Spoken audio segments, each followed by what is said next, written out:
Nous sommes à Montluçon le mardi 5 juin 2018. La MJC accueillait le village de prévention des addictions.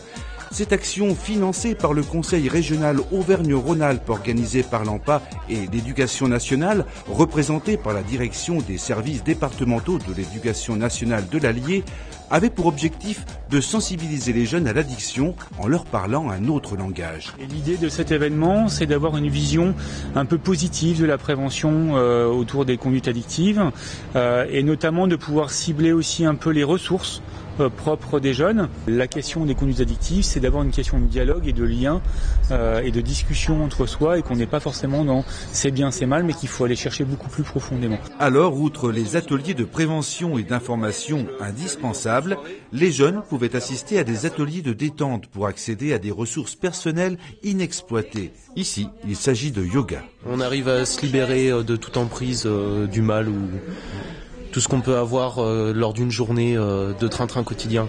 Vous pensez l'utiliser après ? Oh, je pense, ouais. Ça peut être intéressant, surtout en détente. C'était pour les organisateurs un objectif à atteindre. Faire de l'expression un levier de changement de comportement, comme ici, à l'atelier fresque où c'est l'émotion qui est mise en avant. On va dessiner des bonhommes pour faire sortir nos émotions. Et faut que ça sorte un moment et voilà. C'est maintenant ? C'est maintenant, oui. Tout se joue là-dessus. Dans tous les lycées et collèges, l'ensemble des responsables d'établissements et des professeurs sont conscients qu'un événement comme celui-ci doit être suivi tout au long de l'année par d'autres actions de prévention. Et c'est pour ça qu'on a besoin de profs, on a besoin des partenaires, on a besoin que l'institution nous soutienne et on a besoin des partenaires extérieurs. Vous voyez, des associations réfléchissent et elles proposent plein de projets innovants, des projets interactifs qui permettent tout d'un coup de se dire tiens, le jeune peut avoir un autre regard sur les addictions. On aimerait après travailler et redynamiser notre CESC d'établissement pour essayer de voir quelles actions on peut mettre. Lors de sa visite au village de prévention des addictions, le directeur des services de l'Éducation nationale de l'Allier, en compagnie de Madame Delaunay, sous-préfète de Montluçon, ont observé l'important travail réalisé par les partenaires et l'innovation de leurs interventions.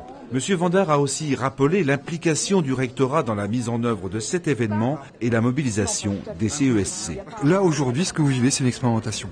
Et je crois que c'est un succès. Maintenant, le CESC départemental va se demander comment reproduire, comment dupliquer dans tous les bassins, Moulins, Vichy, mais aussi, pour recommencer à Montluçon, des formes identiques, qui ressemblent, pour continuer à travailler sur un chantier qui est quand même crucial. Près de 200 jeunes ont pu participer aux ateliers proposés.